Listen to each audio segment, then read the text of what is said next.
Good morning everyone. चलिए तो आगे पैसेज देख लेते हैं। Do not have airports which do not have airports because they can hover. तो इनके पास एयरपोर्ट नहीं होता है क्योंकि ये आसमान में उड़ सकते हैं और उड़ते हुए ये मीन्स स्टैगनेंट स्टेज में ये रुक सकते हैं, ठहर सकते हैं और हवा में हावर कर सकते हैं। They are use on fire fighting mission में भी इन्हें इस्तेमाल किया जा सकता है। जैसे कि जब जंगलों में आग लग जाए या कुछ ऐसी प्लेस पे आग लग जाए जहाँ पर ऊपर से जल का छिड़काव करना है तो उसमें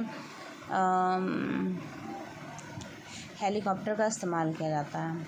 ड्रॉप वाटर ऑन फायर्स, तो जो आग लगी हो तो उसमें पानी गिराने के लिए। They are use in logging operation to lift the trees out of forest.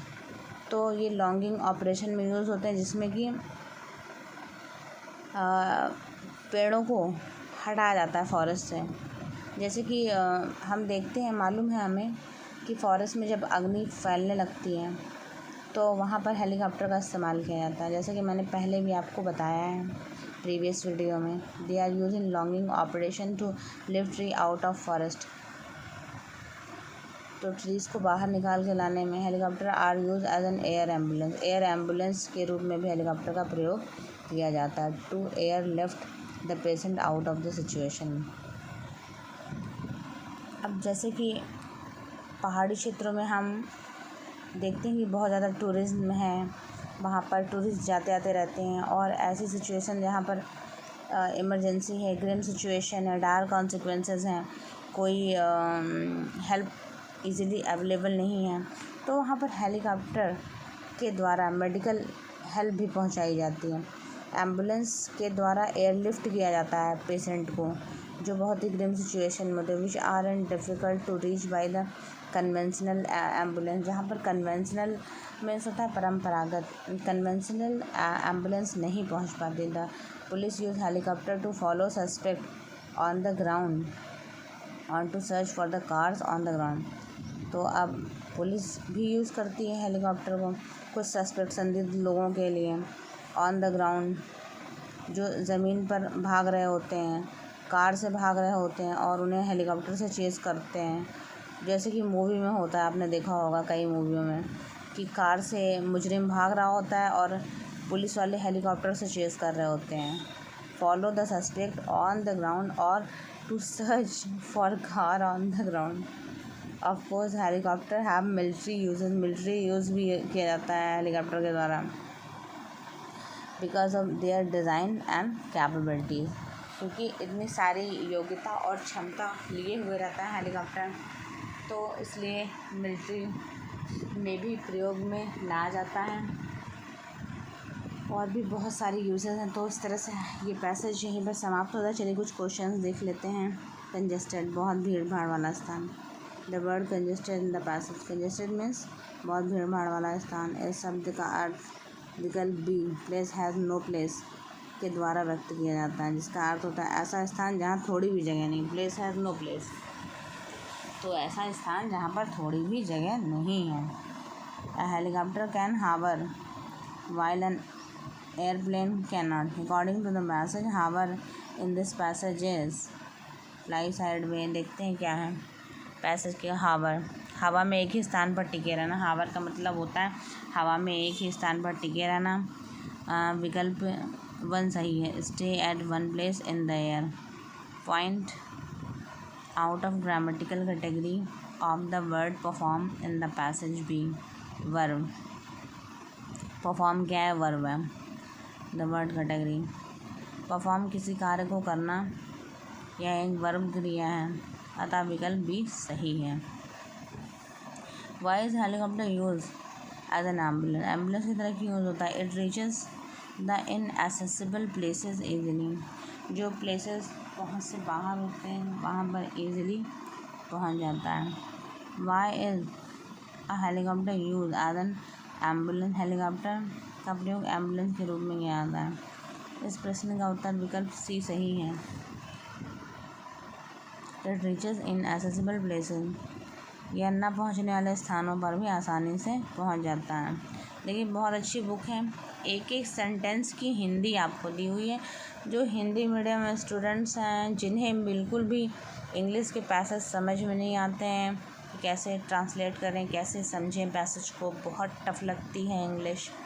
देखिए एक एक मीनिंग आपको दी हुई है। मैं पढ़ा रही हूँ यहाँ पर, खुद से भी मीनिंग आपको ट्रांसलेट करके बता रही हूँ। तो आई होप कि आपको ईज़िली समझ में आ रहा होगा, विशेषकर हिंदी मीडियम वाले स्टूडेंट्स के लिए। Point out the grammatical category of the word very. Very का क्या है? बहुत। यह एक एडवर्ब है जो कि एक एडजेक्टिव डिफरेंट की विशेषता बता रहा है। टू च्यू द कड, करेक्टली मीनिंग क्या है? च्यू द कड, मध्यस्थता करना। टू च्यू द कड ये एक फ्रेज़ है, स्मॉल फ्रेज़ है। मध्यस्थता करना, किसी चीज़ के बारे में सावधानी पूर्वक या धीरे धीरे सोचना। इस मुहावरे के अर्थ का विकल्प सी, टू मीडिएट, मतलब मध्यस्थता करना के द्वारा व्यक्त किया गया है।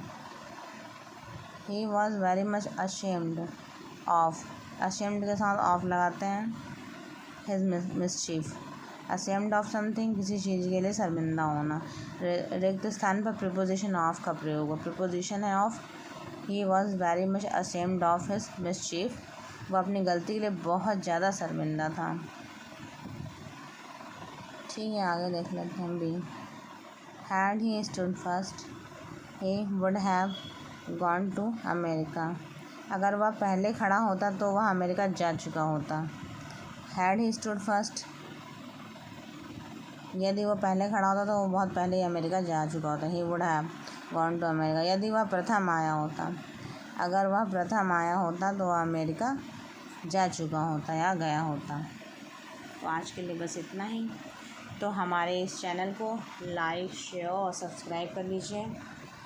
बहुत ही सॉलिड कंटेंट ये आपको प्रोवाइड करा रहा है और कोई फालतू टाइम पास यहाँ पर नहीं हो रहा है।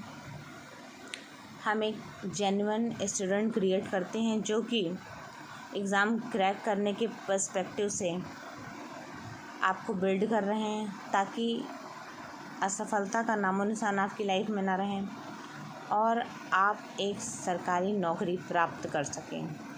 तो ये तैयारी सिर्फ सरकारी नौकरी वालों के लिए है और बेसिकली ये वीडियो सीटेट के लिए है। आप सीटेट क्वालिफाई हों, यूपी टेट क्वालिफाई हों, इन दोनों में से कोई भी क्वालिफाई हो गया एग्ज़ाम तो आप सुपर टेट दे पाएंगे और आगे का एग्ज़ाम क्लियर कर पाएंगे और एक अध्यापक के रूप में खुद को स्थापित कर पाएंगे और एक शिक्षक की जॉब जो कि आपको चाहिए वो आपको बड़ी ही आसानी से मिल जाएगी। तो बने रहिए हमारे साथ दिव्य ट्यूटोरियल के साथ और पढ़ते रहिए, अपने एफ़र्ट्स डालते रहिए। अभी आपके पास 2 महीने शेष हैं, तो जमकर पढ़ाई करिए। जिनका यूपी टेट का एग्ज़ाम अच्छा नहीं हुआ है, जिन्हें लग रहा है क्वेश्चन सीटेट बेस्ड आए थे, तो चलिए यूपी टेट न सही सीटेट ही निकाल दीजिए, क्या फ़र्क पड़ता है। दोनों में से कोई भी निकाल देंगे तो आपको एग्ज़ाम सुपर टेट देने को मिलेगा ही मिलेगा। तो चलिए नेक्स्ट देखिए, आगे देखिए। जो पीछे बीत गया उसको आप सुधार नहीं सकते हैं, तो आगे अपने भविष्य को सुधारने का प्रयास करिए। Thank you.